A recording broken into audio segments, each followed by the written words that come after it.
hablando de una suba de 1 peso con 25 centavos, 2,8% en un día, en un contexto en donde gran parte de los voceros del gobierno están diciendo que hay razones exógenas y que nada tienen que ver con la realidad nacional para explicar esta suba. 44,92 centavos es el promedio que publica Ámbito.com en varios bancos privados.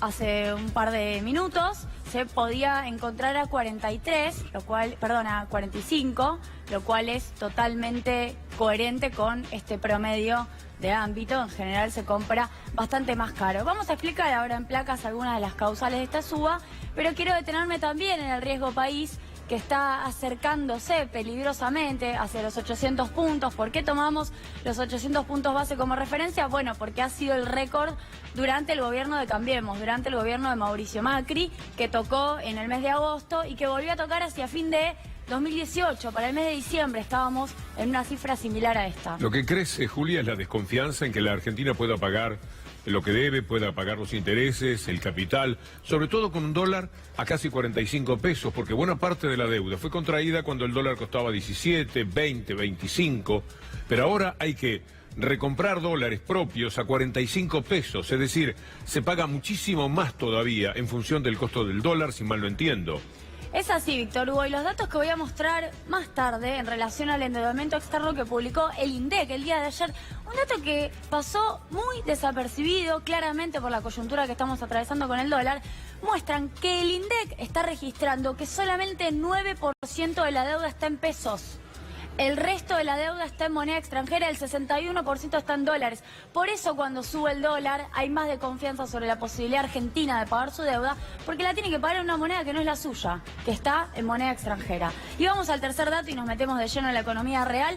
27.570 pesos es lo que necesita un hogar compuesto por 2 adultos y 2 menores para no ser pobre en la Argentina actual. Dato del INDEC, es desde ya una línea totalmente arbitraria: 1 peso más se es pobre, 1 peso menos no se es pobre, pero es el valor de referencia que hoy en día construye el INDEC. 27.000, esta es una cifra estudiada hoy al mediodía, por ejemplo, o viene de ayer. 27.500 pesos la canasta básica, porque completo la pregunta, ¿el dólar hoy compromete ese número de la canasta básica? Es decir, ¿habrá que recalcular seguramente?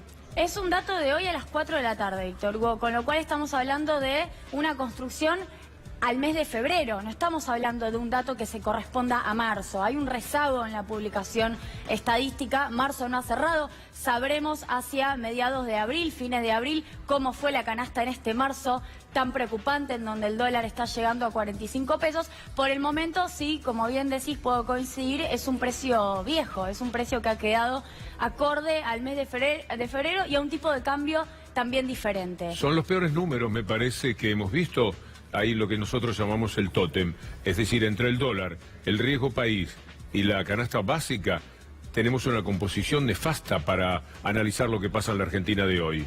Sí, y te agrego el 76% del aumento del endeudamiento externo en 3 años. Hoy estamos en 277.000 millones de dólares de stock de deuda. Es algo que publicó el INDEC el día de ayer. Una consideración sí, de Mariano Martín, enseguida seguimos, Julia. Sí, de hecho quería compartir con Julia un dato interesante que la semana pasada contábamos en este programa del arranque de la negociación salarial de la Unión Obrera Metalúrgica, el sindicato más importante de la rama industrial en la Argentina, y el gremio había planteado una paritaria que debía actualizarse, según decían ellos, al valor de la canasta básica. Es decir, decían, tenemos que subir el sueldo mínimo de los trabajadores metalúrgicos, de los operarios, de los actuales 18.000 pesos a 26.000. Ahora, ese número ya quedó desactualizado, y me acuerdo, Julia, y en esto me podrás ayudar también, Víctor Hugo, en los tiempos de la hiperinflación, cuando las paritarias tenían que negociarse prácticamente de manera semanal, porque la inflación, por supuesto, la actualización de los precios arrasaba con cualquier paritaria, es decir, ya no había actualización posible.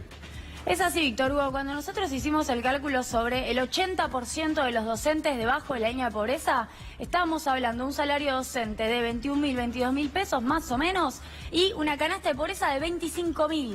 cuando se hizo aquella comparación. Hoy estamos en 27.000 y los docentes no cerraron su paritaria. Así que es interesante lo que propone Mariano. De hecho, hay varios informes que ya miran el ingreso en el convenio, en la categoría inicial versus la línea de pobreza. A ver si un trabajador formal mínimamente en su primera instancia de convenio llega o no llega a la línea de pobreza. Vamos